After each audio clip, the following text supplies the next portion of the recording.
Hello, everyone.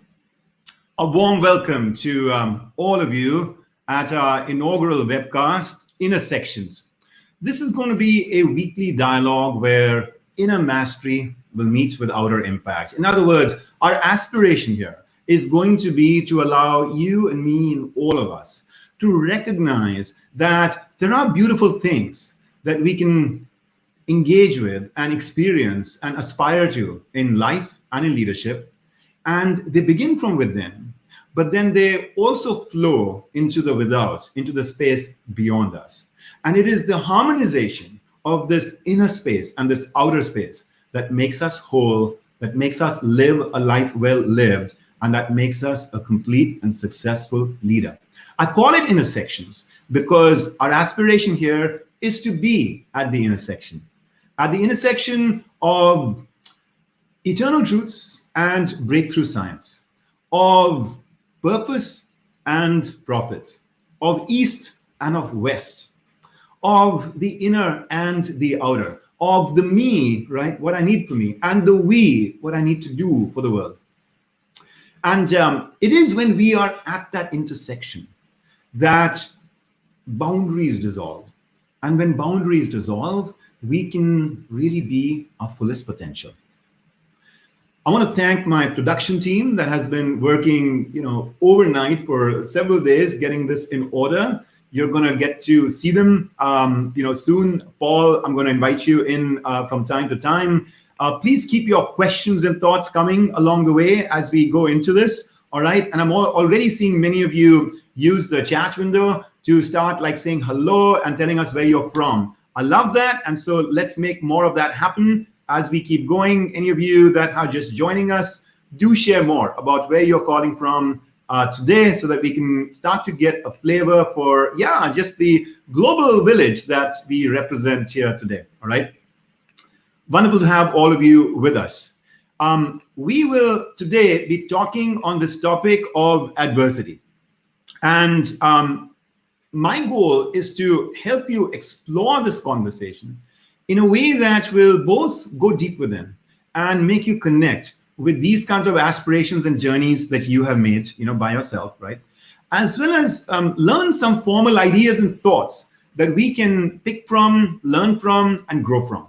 And I want to use a catalyst to help us get there, and that is Joe Zhou. Joe is an incredible, very dear friend, an incredible human being, and a role model in so many ways as a leader. I'm going to be introducing Joe very soon, but before I get there, I'm going to ask you to do a poll with me, all right? And so here is the way we're going to do the poll. Paul, can I ask you to just share the polling information, on the screen? Okay, so that's where you go to get to the poll. In other words, just find another browser window or use your phone and go to that URL that you see there, and you will see a few questions that will come up in the poll. In the meanwhile, Paul, maybe you can help me. I'm having a little trouble. I'm not being able to show my presentation there.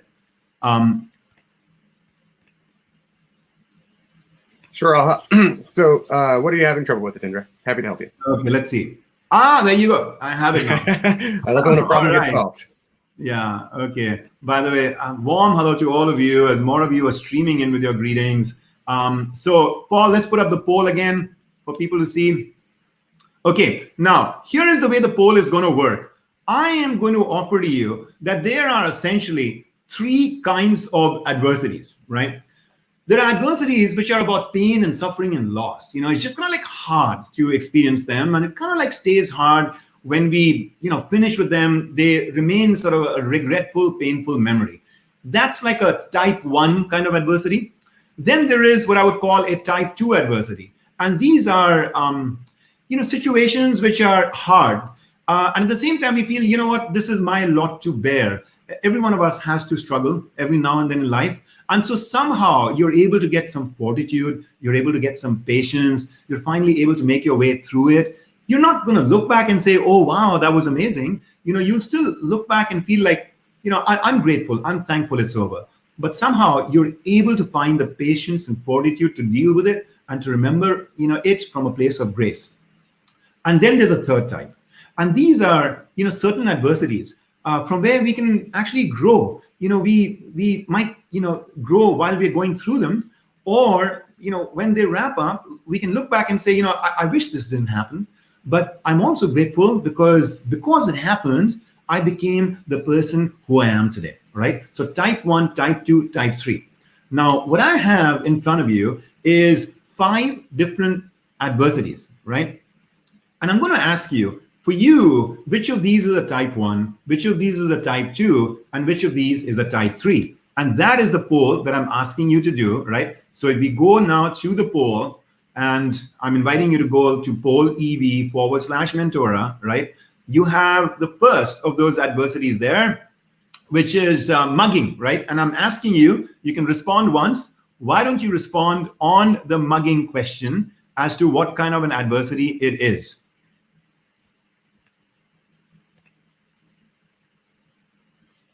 Okay, now I hope we don't have any technical issues here. Anobik, if you can go and just confirm for me that we're all being able to do this poll, that would be good. Folks, bear with me if this is not working. I might just need a minute more to help you get it to work, all right?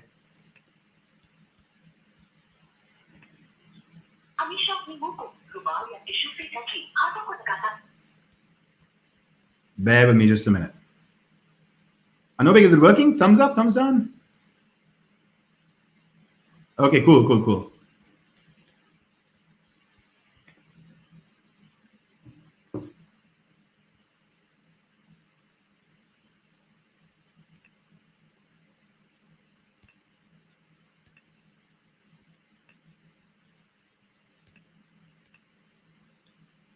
Okay, we just have to do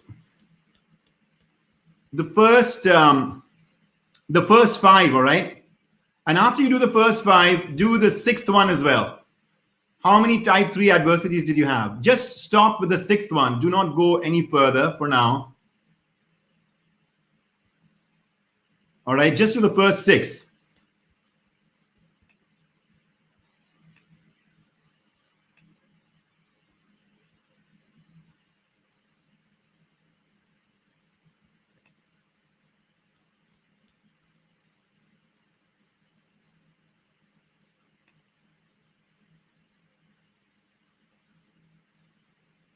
Okay, when you're done with that, let's see if I can show it to you what people have done.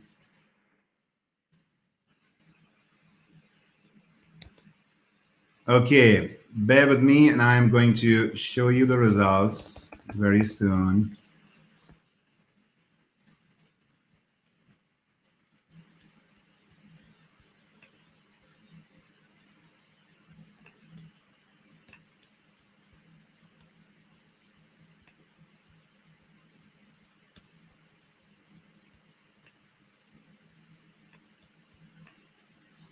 So this is what we're seeing right now, all right?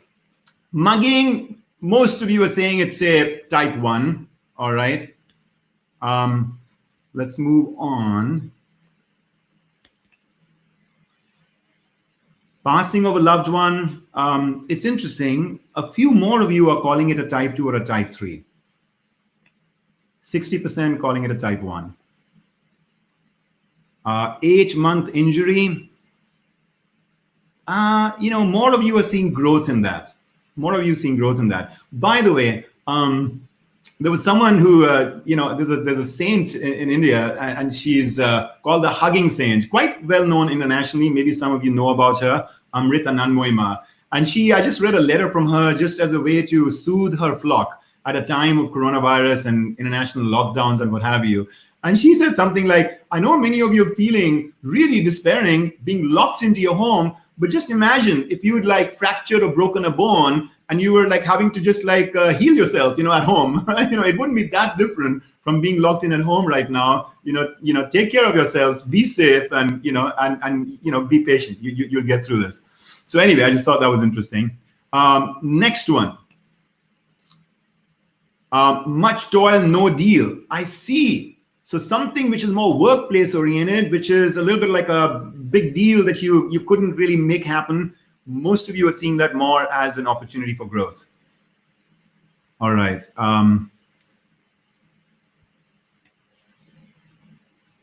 A social and economic shock. Interesting again. About half of you are seeing that as a opportunity for growth.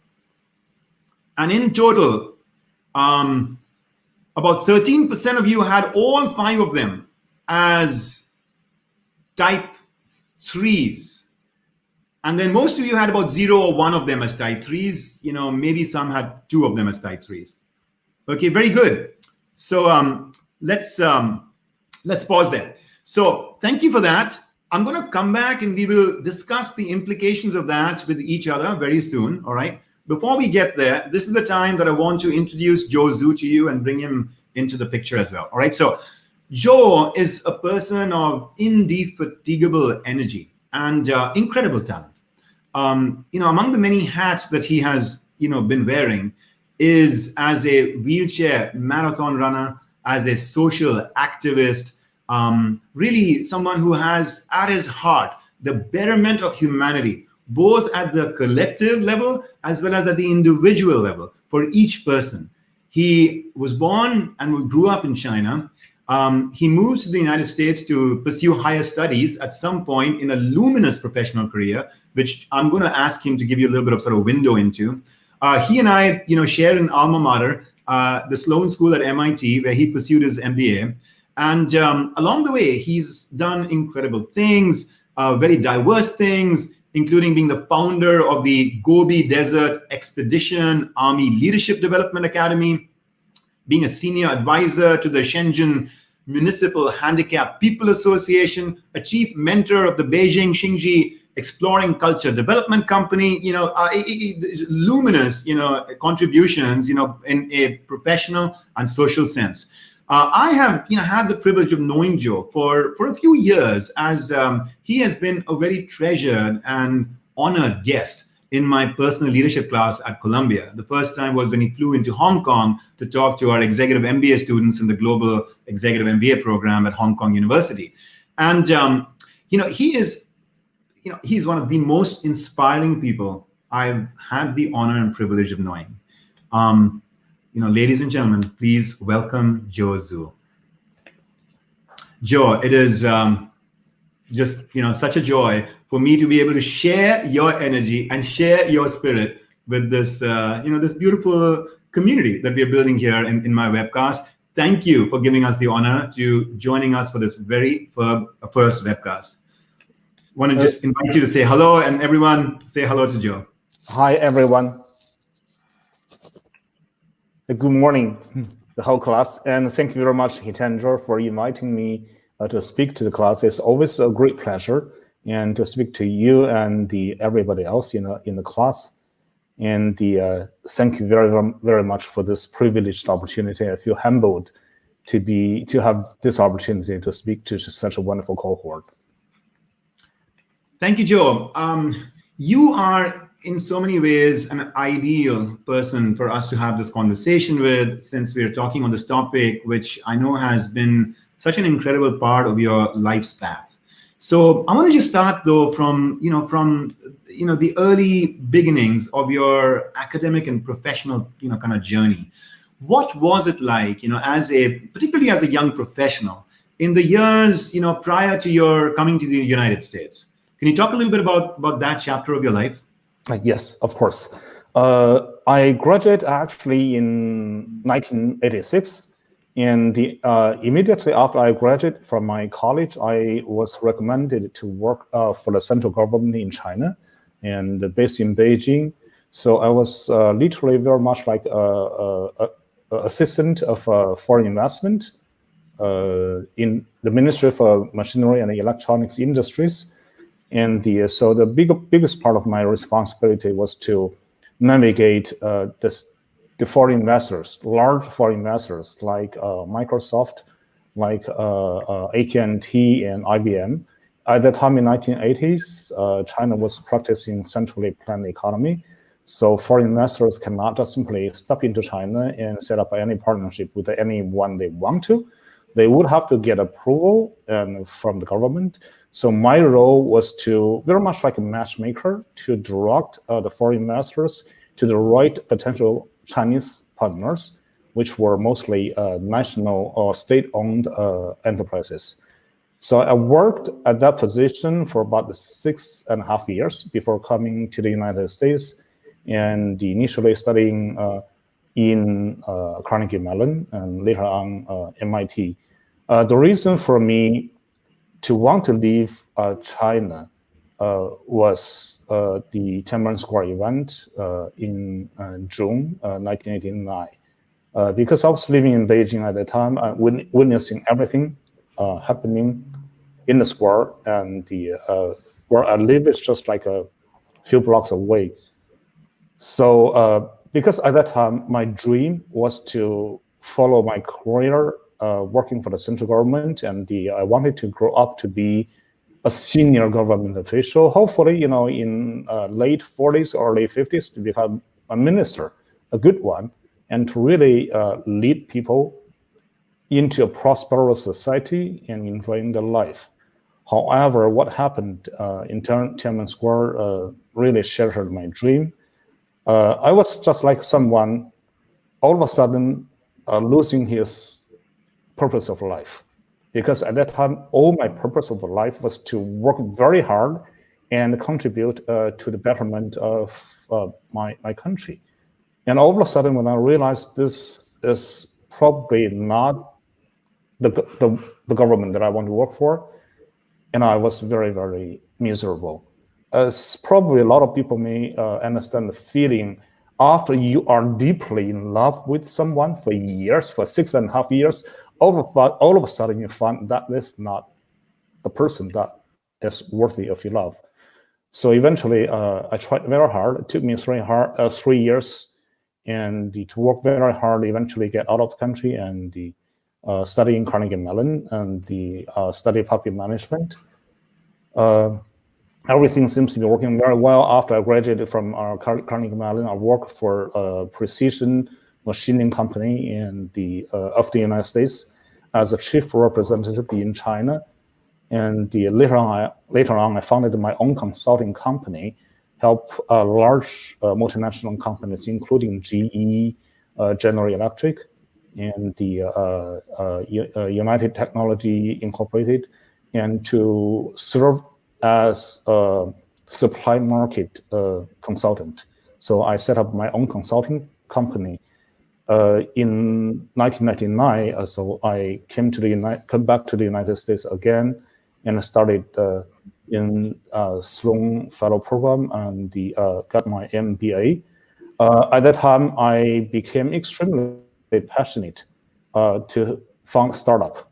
Before that, I did not even dream of I am an entrepreneur. So I thought, my only talent was to work for government.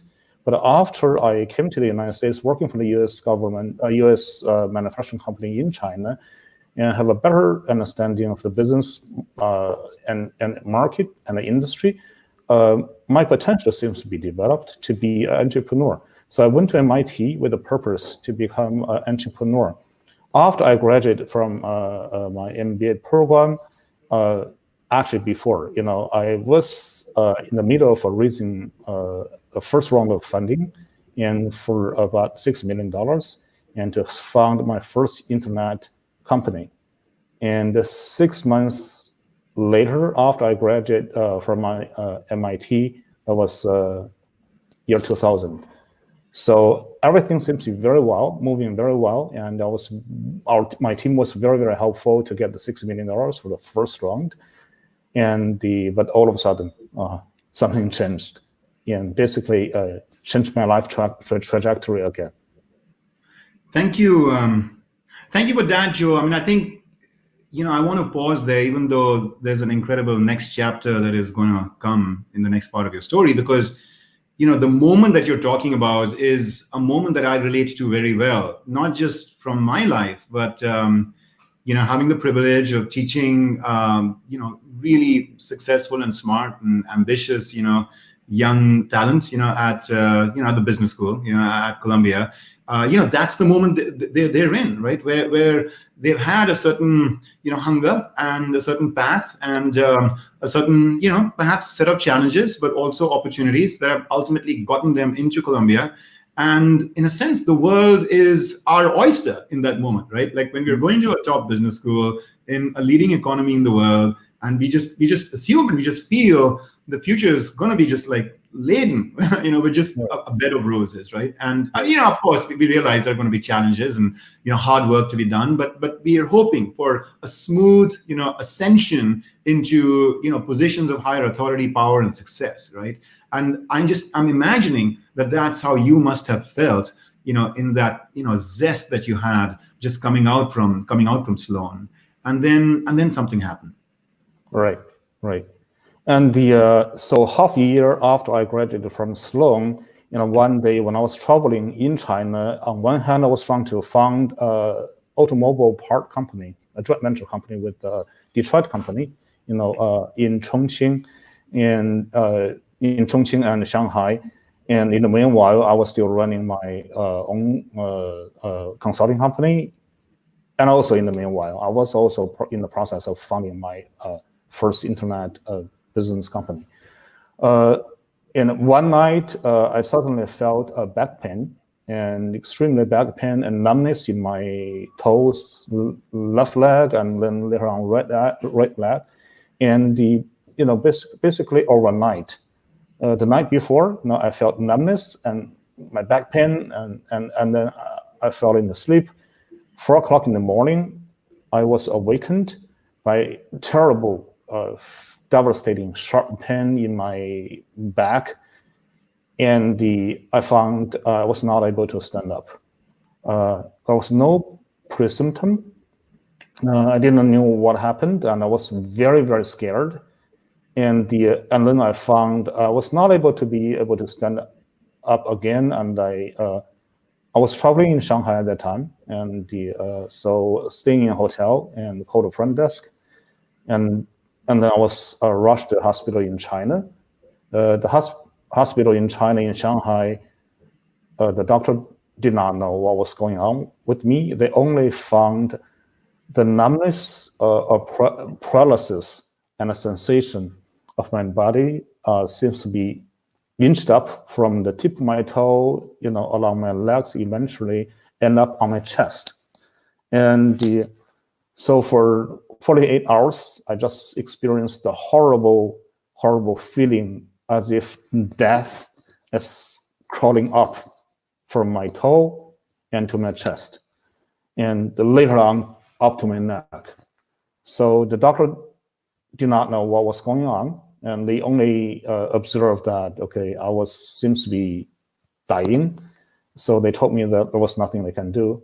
So eventually, through the help of the doctor, and I was able to, because at that time my home was in Boston, so I was able to be rushed back to Boston, and getting off the airplanes, the ambulance picked me up and sent me to the medical center directly. So when I was in the medical center, I felt that is very much like the sword of a Damocles, and dropping down and down and down, and so the sword is just like on my neck. I experienced horrible days and nights for 8 days and nights, not being able to sleep at all, extremely anxious, extremely depressed, horrible pain, like burning sensation, as if my whole body was put on the barbecue and oven, and I just felt death was coming near and near, and to me. The doctor, my neurologist, told me that after he gave me chemotherapy, because he found the white blood cell was attacking my nerve cell within my spinal cord. And so he basically tried three means. Number one, to kill the bacteria, to kill the bad white blood cell through chemotherapy, Also give me a large dose of steroids and to suppress possible inflammation and infection,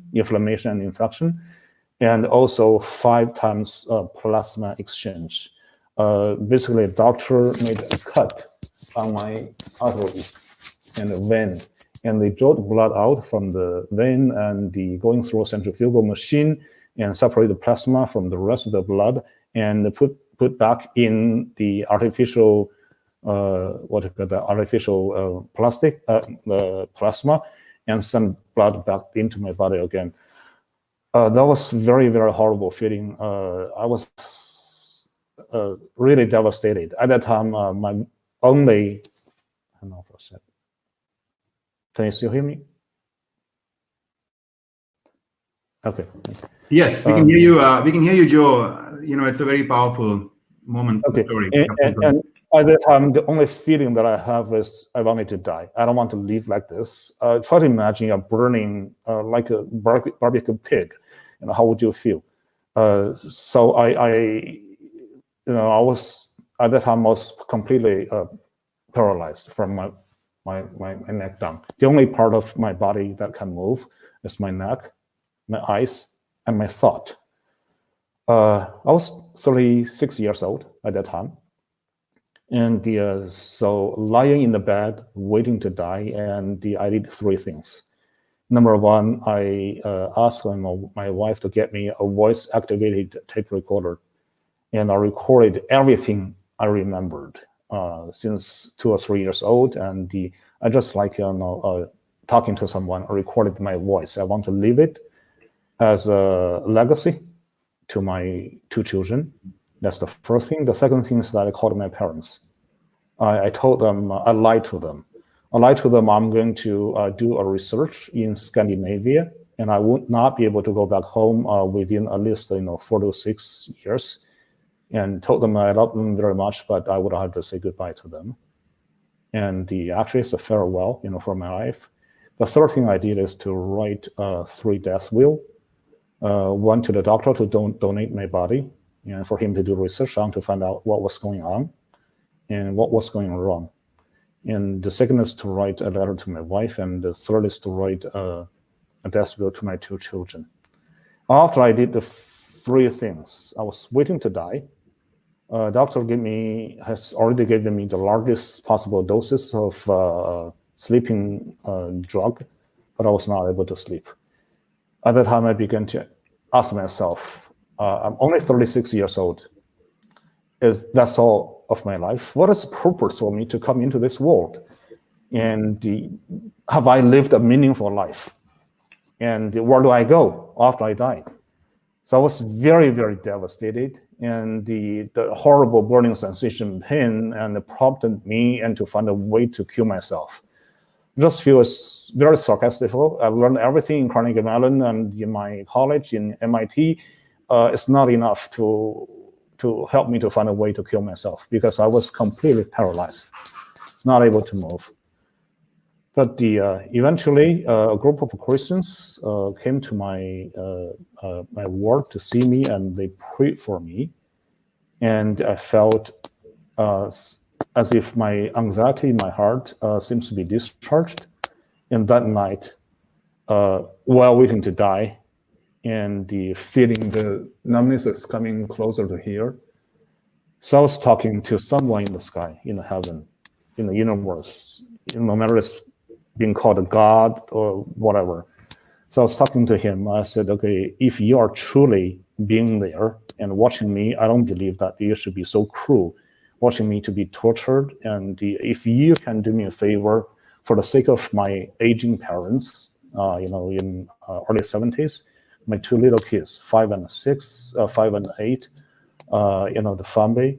So if you may just give me a chance to live for another 3 years or 5 years, so I would do whatever I can do to try to live a meaningful life, even though I didn't know what exactly the meaningful life was. Amazing thing is this, I fell into coma for about 2 days and nights. And the 2 days and nights later, I was awakened by a doctor and a nurse who was trying to pinch me right over here. to wake me up with a needle. I was awakened with great excitement, knowing that I was still alive, but also with great disappointment, knowing that, okay, I would be paralyzed and nailed in the wheelchair for the rest of my life. The good thing is that my paralysis recessed from my neck to my chest. It's kind of funny. I remember when I was talking to the Almighty One in the air, and I said, if you feel I am not worthy to be healed up 100%, I'll be happy enough if I may be just able to sit in a wheelchair and do some consulting work and make enough money to help my family. I'll be very happy enough, and that's all. So when I woke up, I felt very disappointed and also very regretted as well. And I told myself I wish I could have prayed that for a complete 100% recovery. So that brought me into a different stage of my life. Yeah, Joe. If I'm mapping this to the conversation I've been having with our friends here in the audience about type 1, type 2, type 3, what I see having in this kind of phase, the first phase, is you were kind of in that type 1, that despair state, almost to the point where you were, wishing to die, right? And then something really powerful happens as a transformation, as a connection with, what I'd like to call your inner core, that space within from where you feel a deep sense of connection with something higher than just yourself, right? And that core reassured you, spoke to you, gave you some comfort. You spoke back to it in some ways.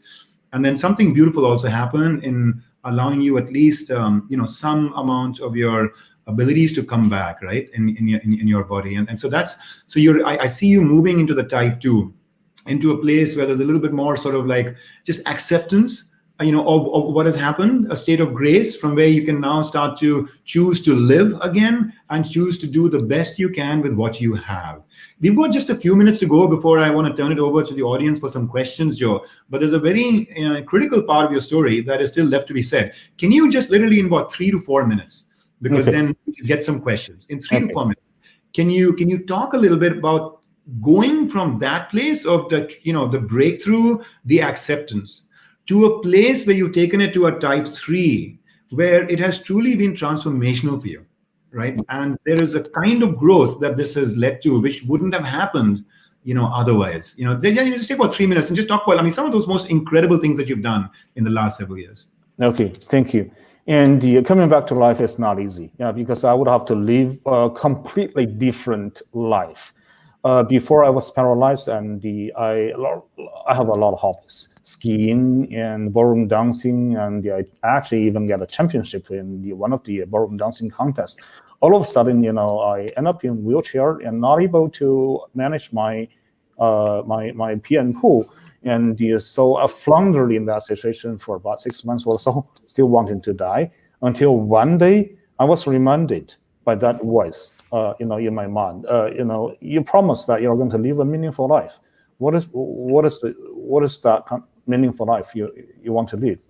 I began to question myself, and I complained. I felt depressed for 6 months, but eventually I realized there's one thing that is very true to me. Whenever I focus so much on my personal loss, personal pain, personal suffering, I felt devastated. But later on, I began to ask myself, what is a meaningful life? And what is the purpose of my life? Eventually, I found I fall in love with education. So, I talked to MIT and later on Harvard Business School. Eventually, I got an opportunity to join initially MIT Sloan School of Management to help Sloan School to introduce this executive education program in China. Later on, I was invited to join Harvard Business School and assist the Harvard Business School to set up a Harvard Center in China, which is based in Shanghai. And the whole idea is to help Harvard University, particularly Harvard Business School, to promote its executive education and case research and the faculty immersion program, as well as the MBA field trip. After that, I felt I was deeply in love with education.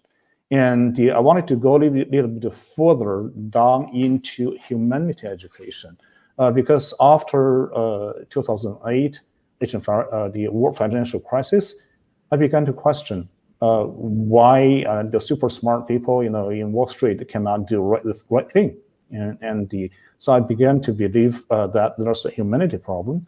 So I, after working for Harvard Business School for about MIT and Harvard Business School for about 10 years or so, so I stepped down from the position of Director General of Harvard Business School, and I moved into private education, focusing on teenager education, I call that whole person development for teenager.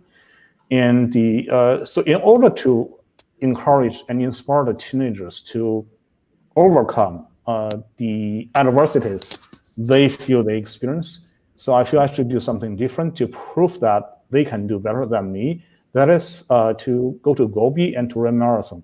So in 2013, May 2013, I went to Gobi Desert, and together with some volunteers and the EMBA volunteers, so I finished 120 kilometer Gobi crossing within 3 days and 4 nights, 4 days and 3 nights, with the full hands of blisters, but eventually I finished. Starting from the following year. Joe, I have to, if you don't mind interrupting me, Sure, I have to say that, this is so incredible. This is so incredible. Personally for me, I consider it an accomplishment if I can, without, losing my breath, run from the edge of the Columbia campus to the classroom when I'm getting late to teach a class. And here you are crossing the Gobi Desert. I mean, it's incredible on a wheelchair.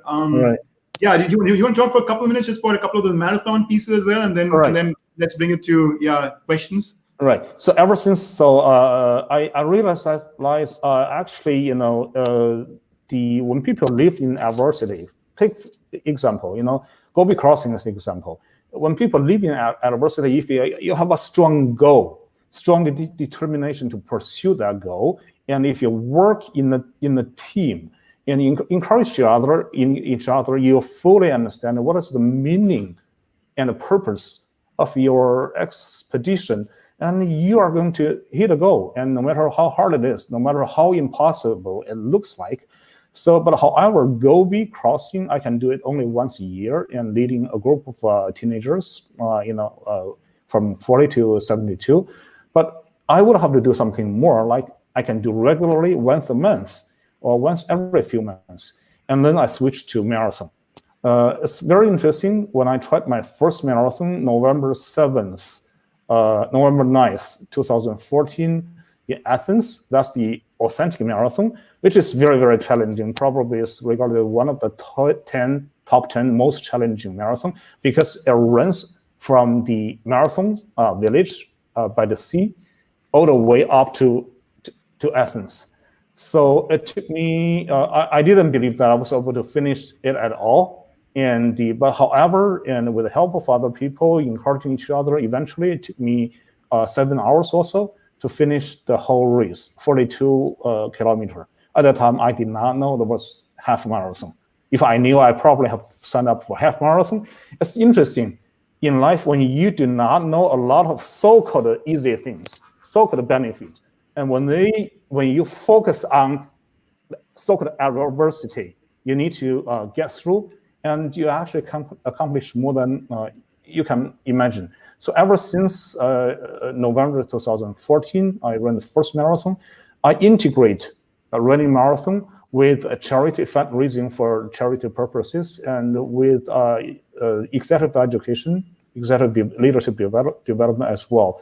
I have so far encouraged probably over 4,000 people across China and also other places in the world, and to follow me to run marathon. And so I used to run one marathon each month, and later on, because I had two surgery in my sitting area, and the doctor does not allow me to run more. but still, I'm trying to run one marathon and one the Ironman contest each year to keep me energized and to keep me focused on my dream, that is to inspire young people and to integrate education in adversity experience. Joe, when you say 4,000 people that have been inspired, do you mean 4,000 people who were just sitting, not doing much exercise when they could have, or are these people on wheelchairs who never imagined that they would be in a position to even think about running marathons? Are you referring to that community, or? Right, most of them are healthy people, and there are about 100 people in wheelchair. And after I did my first marathon, so the China's TV station reported me and wrote a lot of articles about me. So I got invited to do a lot of public speaking to different large companies for their team building, executive development, and also invited to do a 3 TED Talk in China. And so I didn't mean to inspire other people, but it's interesting. A lot of people came to me after my talk, and so wanted to follow me to join my volunteer team for fundraising for Mediterranean anemia kids. So later on, I also founded 3 runners club in China. One targeting families and children, basically, between the parents and children when they have a very difficult communication, and particularly teenagers. And also another one for business school alumni in China, and MIT, Harvard, including some Columbia MBA as well. And we call that Overseas Returning MBA Alumni Runner Club. And also I founded the first wheelchair club in China, being able to bring over 100 wheelchair runners across China to different races. Yeah, that's, one thing I really find remarkable about you is that sometimes we tend to set these kinds of broad goals, for ourselves. We are aspirational. We want to affect the lives of, all of these people, in society, in humanity, in the world out there. And we tend to really get so caught up in that larger goal that we sometimes don't have a mindful awareness of what's there right in front of us. Right. And it takes energy, to focus on the needs of the people right around you. And you are someone who transcends, both of this qualitative and quantitative aspects of life, because you've done all these incredible things at that macro level. But I've also seen you live and in person weave magic, with the people right around you. I've seen you do that with my daughter. I've seen you do that with my students. So guys, for all of you, you should know that when Joe came and spoke to my students, they were obviously tremendously inspired. And after the talk, they were lining up to want to have a one-on-one with him and share a little bit of their own journey or ask some question or something. And it was incredible because Joe had not had anything to eat. He'd just flown into Hong Kong, for this conversation. For 2 hours, he'd been speaking, continually with them. And I was like, Joe, do you want to take a break or something? But he was just oozing. You were oozing with spirit and energy. And one upon the other, I think he just went on for an hour or more. And then I've seen you do that the same with my daughter. When you heard that she was about to go to college, the way you were sort of really seeking to not just inspire her, but guide her and invite her to write to you and engage with you. And you gave her just so many creative ideas, how to think about sort of that journey forward that she was going to make. I mean, it's just that capacity you have to give and give and give. It is incredible. Let me ask you one question. I think it's coming from one of our, friends here as well. What keeps you ticking? What is the source of your energy? Thank you. I feel I'm doing something that make me really feel a strong sense of a belonging. I feel I was able to help and contribute. I feel I've been working as serving very much like an ambassador of a feeling. That is a feeling of a compassion for people, for human being. I feel very bothered when seeing people are in anxiety or seeing they're sick, losing directions, especially young people who faced the issue of life or death, wanted to commit suicide, and which I experienced. I feel when I was able to be with them, to give them a little bit of advice and to tell them you can do much, much better than me, I feel I see an extension of me in them. I feel even though I cannot physically do a lot of things by myself, but I feel as long as I give my heart to these people, helping them to find a better self of themselves, to build a better career, and as a result, they are going to help a lot of people. So I see it's not a work, it's not a labor. Instead, I feel it's a very happy life. I feel the energy seems to be coming from somewhere. I believe there's a strong connection between me and God, because later on I became a Christian. So I see me as an ambassador of that compassion. And I cannot explain that clearly. I just feel I have the urge, and when I see someone that need my help, I will just do whatever I can to help. Yeah. Joe, can I strike a deal with you? Yes. I think there are a number of questions. I haven't even invited questions explicitly yet. There are going to be so many more from our friends. Can I ask you to come back on this webcast in a couple of weeks? And what we will do is, for those who are going to be new to your story, we will just share some information in advance so that we do not start at the same place we started today, but we start from where we're ending today, which is that we start taking questions from the audience, knowing that they already have known what you have shared in this webcast. I'd also love to share a few more pictures, from your life, with them, to make this more visual as to some of those, moments, and beautiful, colorful contributions you made.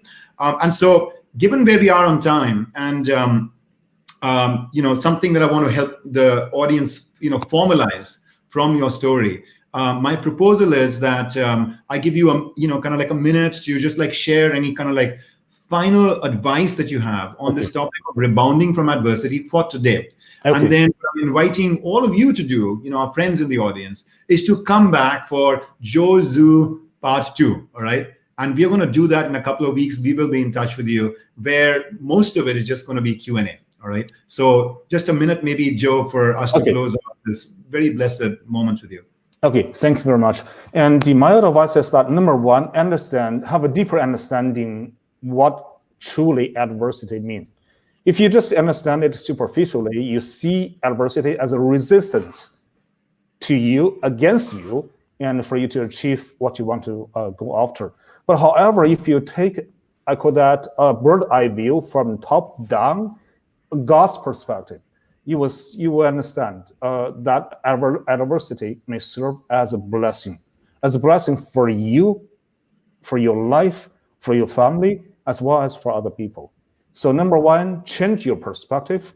Number two, and pursue one goal at each time, and the altruistic goal, and as a result, and it's going to be beneficial for you as well.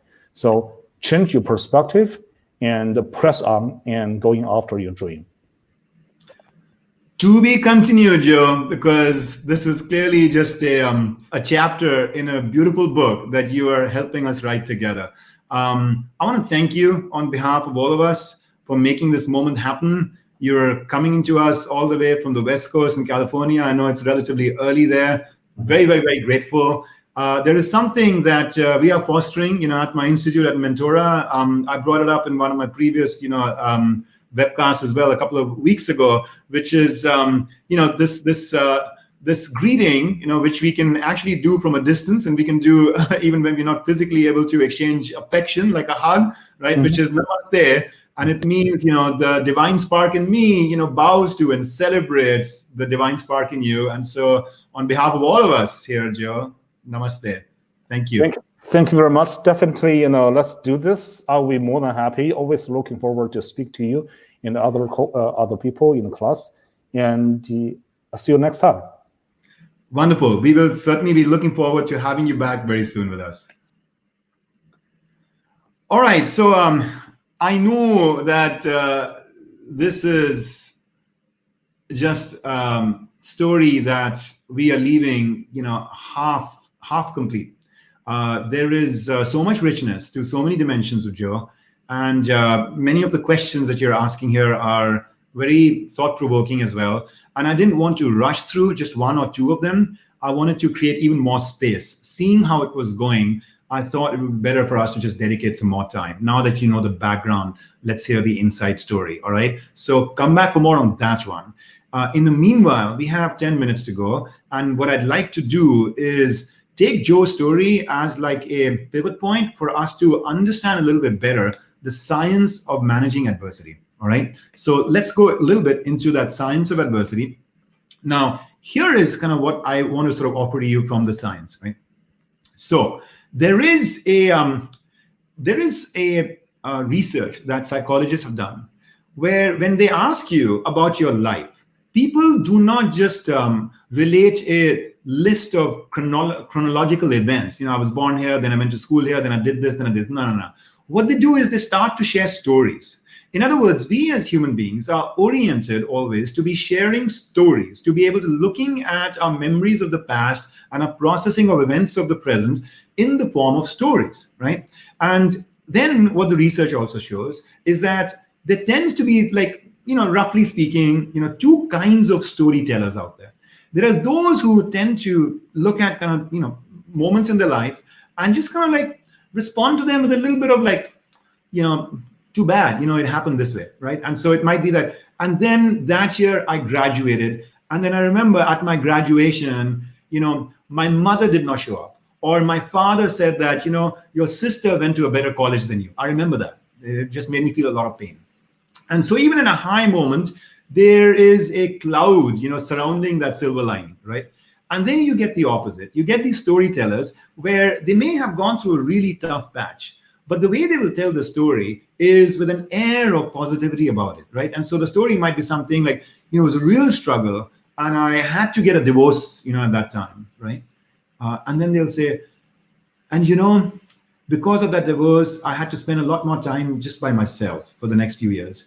And because of that, I started to discover certain things about myself, which I'd never allowed myself to, because I was just always surrounded by, an intimate partner ever since I was a meaningful adult, or something, right? And so they're always looking for something redemptive, some kind of like trigger for growth that event led to, all right? So if each of us is a storyteller, then the question I might ask us is, who is the author of your life story? Is it the events of your time, that the economy went this way and the boss came and said this, or I was assigned to a certain project, or I was just born here and, then this happened? Or is it you? Who is wielding the pen for authoring the story of your life, right? And I would claim, and I would offer to you, that if you look at Joe's story, right, that there is so much evidence here that despite, crazy conditions out there, we can choose to author our own life story, right? And so here's a little bit of analytical treatment to this question about how we are the authors of our own life story, right? If you think about sort of like the story of your life, right, there are certain facts, and then there is a certain meaning that you give those facts. And then, at the present moment, you have a choice to make about how you respond to any of the things that are happening around you, what actions and attitudes you're going to bring to bear, all right? So those are the three ingredients of a story. Now, if you look at the facts, you might think like, well, wait a second, Hitendra, the facts in my life are kind of given. I was born here. I didn't choose like which family I was going to be born into. I didn't choose where my parents, sent me to school. I didn't choose my gender or color of skin, or, I didn't choose for coronavirus to come in 2020. These things just happen. Well, let me tell you this. In one piece of research, they took a bunch of people, showed them a video with two cars that came and collided into each other, all right? And afterwards, these people were asked, what was the speed at which these two cars were driving at the time that they contacted each other? And people gave a certain speed based on their memory. And then some people were asked a different question, which is, what is the speed at which these two cars were traveling at the time that they crashed into each other?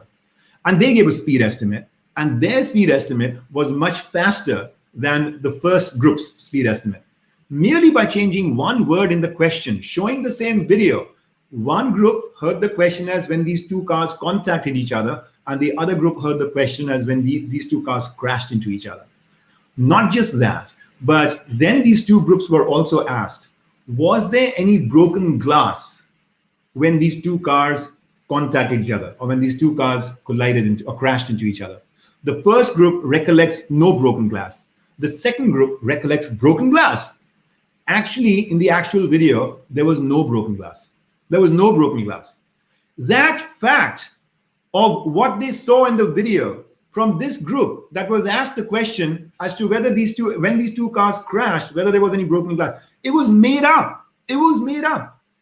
Who knows how many of our memories of the past are really salient and true?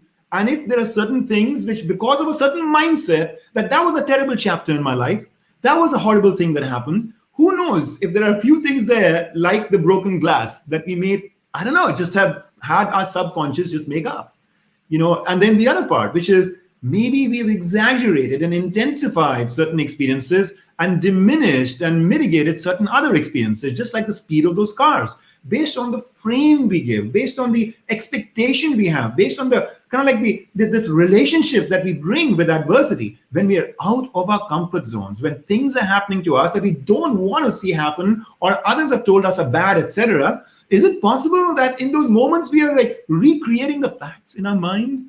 And if we just approached it differently, we would actually observe other facts, and we would, pay attention to certain other things. So that's the facts part. But now let's talk about the meaning around those facts, right? And you saw it in Joe's story, right? Like in his case, the initial meaning was, this is terrible. I've got to keep this away from my parents. I've got to not let them know that I'm paralyzed here in America, etc., right? And then he went for a different place, right? And the place he went to is like, no, this does not have to be terrible. This could be me surrendering to the universe and asking my inner voice to guide me as to what am I meant to do? How am I meant to serve? How can life be purposeful even under these new conditions, right? And that's the meaning part, the meaning maker in each of us, right? And then he goes on this remarkable quest for meaning through which he's able to, and thank you so much, Joe, for this, like giving us a living example for how to just recognize that there's still a lot of talent and possibilities and purpose in me. And it's to inspire the young generation to pursue their highest potential, to pursue education, to push them to like the hilt of what it is that they're able to do. And that becomes his meaning. Does that make sense?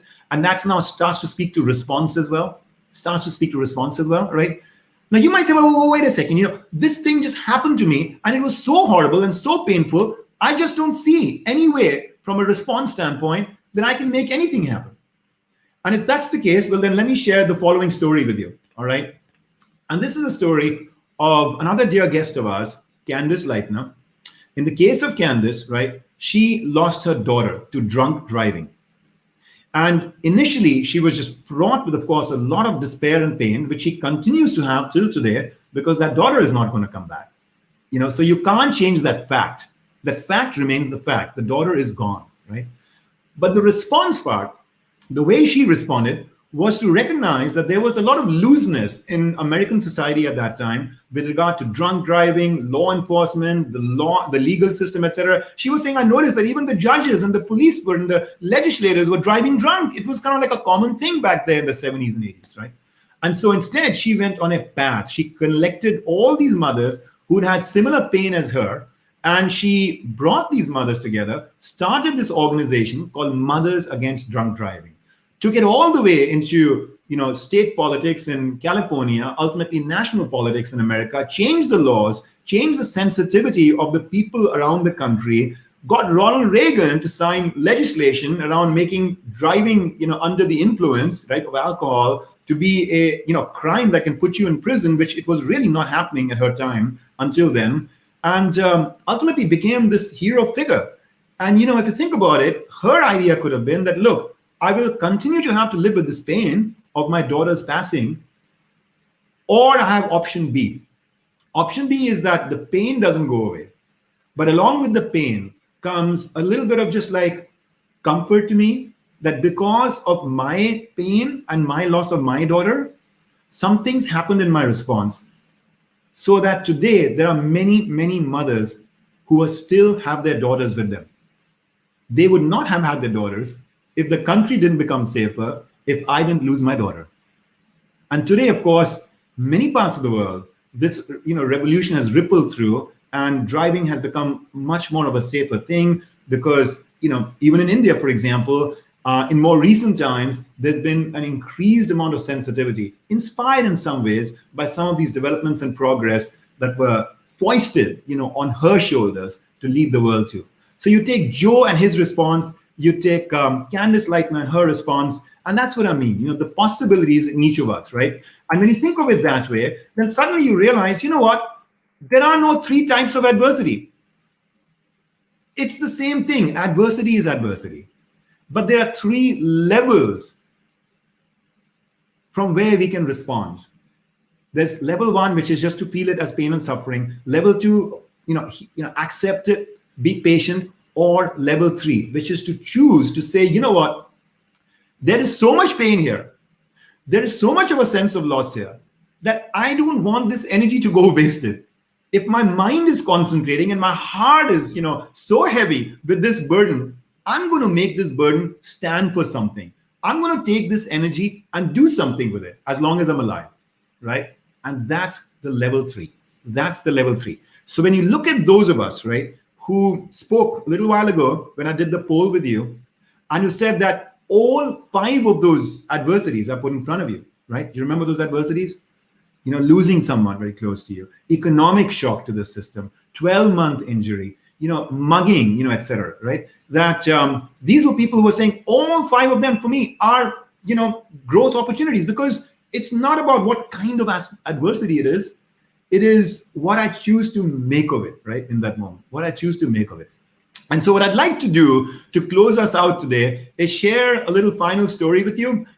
Before I do that, though, let me just remind those of us who need to leave that this is a weekly webcast. We are going to do this once a week, from here onwards, Thursday, 11 a.m. East Coast time, continually, right?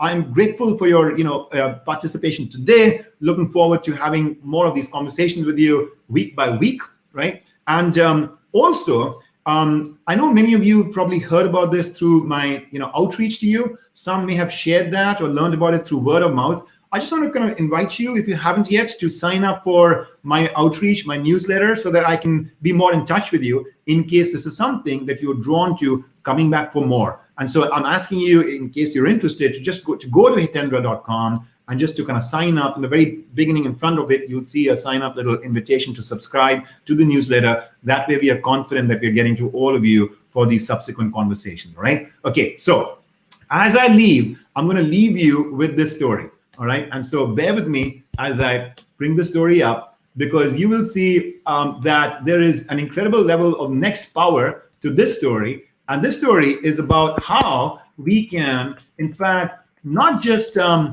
flourish with an adversity afterwards by finding a way to grow from it. But if in fact you do the right thing, then you might find that while the adversity is going on, you have just become so mindful and thoughtful about approaching it from this vantage point of seeing possibilities of redemption and growth in it, that right there while it's happening, you are going to translate this into growth, all right? So I'm going to close out with this little powerful story that all of you, I think, will be inspired by.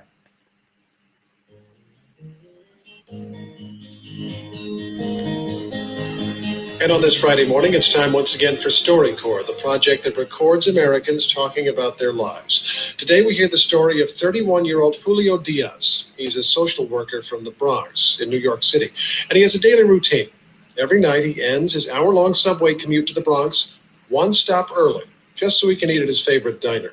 But one night last month, as Mr. Diaz stepped off the train and onto a nearly empty platform, his evening took an unexpected turn. So I get off the train, I'm walking towards the stairs, and this young teenager pulls out a knife. He wants my money. So I just gave him my wallet, told him, here you go. He starts to leave, and as he's walking away, I'm like, hey, wait a minute, you forgot something. If you're going to be robbing people for the rest of the night, you might as well take my coat to keep you warm. So, he's looking at me like, what's going on here, you know? And he asked me, well, why are you doing this? And I'm like, well, I don't know, man. If you're willing to risk your freedom for a few dollars, then I guess you must really need the money.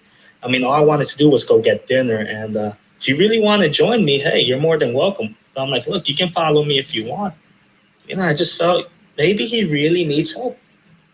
So, you know, we go into the diner where I normally eat. We sit down in the booth, and the manager comes by, the dishwashers come by, the waiters come by to say hi, you know. So the kid was like, man, but you know everybody here. Do you own this place? I'm like, no, I just eat here a lot. He's like, but you're even nice to the dishwasher. I'm like, well, haven't you been taught you should be nice to everybody? So he's like, yeah, but I didn't think people actually behave that way. So I just asked him in the end, I'm like, you know, what is it that you want out of life? He just had almost a sad face. Either he couldn't answer me or he didn't want to. The bill came, and I look at him and I'm like, look, I guess you're going to have to pay for this bill because you have my money and I can't pay for this. So if you give me my wallet back, I'll gladly treat you. He didn't even think about it. He's like, yeah, okay, here you go. So I got my wallet back. And I gave him $20 for it. You know, I figure maybe it'll help him. I don't know.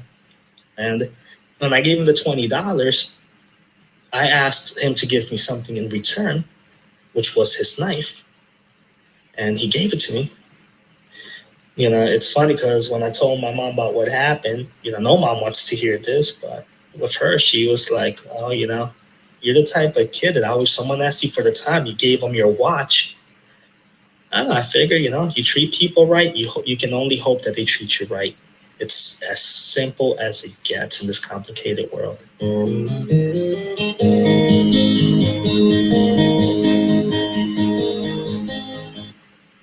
Okay, why don't we end with a short little 2-minute meditation to bring this very special time with Joe to closure. I invite you to just sit in a relaxed posture. You know, just check to make sure there's no stress or tension in any part of your body. If there is, just kind of breathe out and just release that tension so that you can be completely relaxed.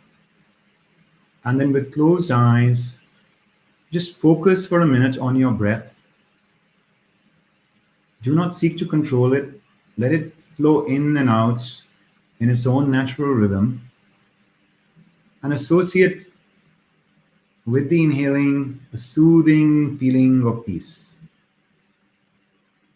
And with the exhaling, again, a soothing feeling of peace.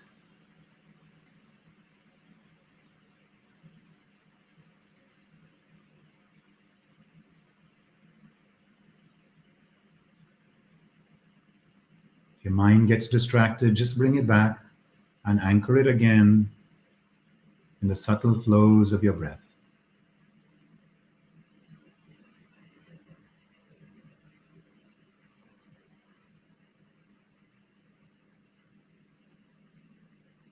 And as you see yourself shifting a little bit from your outer sensory experience of life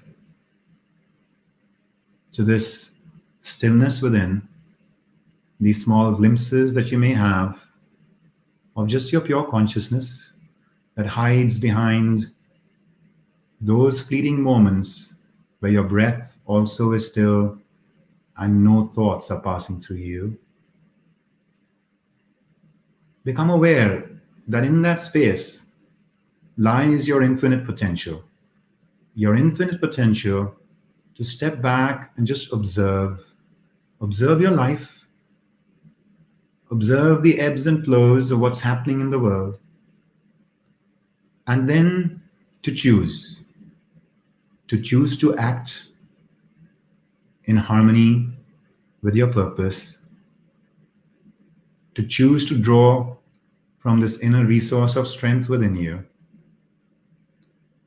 to choose to take adversity and use it to make yourself better, not bitter. Thank you all. It's a great joy to be with all of you, and I look forward to seeing you again next Thursday. You take care, stay safe, and your loved ones as well, all right? Namaste.